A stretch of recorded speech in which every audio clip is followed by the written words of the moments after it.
முருகன் கையில் வேல் இருக்கு தெரியுமா? அது முன்வினையை அகற்றிவிடும் புரியுமா? முருகன் கையில் வேல் இருக்கு தெரியுமா?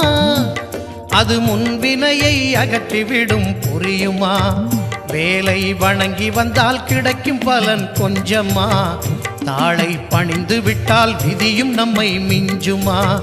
வேலை வணங்கி வந்தால் கிடைக்கும் பலன் கொஞ்சமா? தாளை பணிந்து விட்டால் விதியும் நம்மை மிஞ்சுமா? அந்த முருகன் கையில் வேல் இருக்கு தெரியுமா? அது முன்வினையை அகற்றிவிடும் புரியுமா?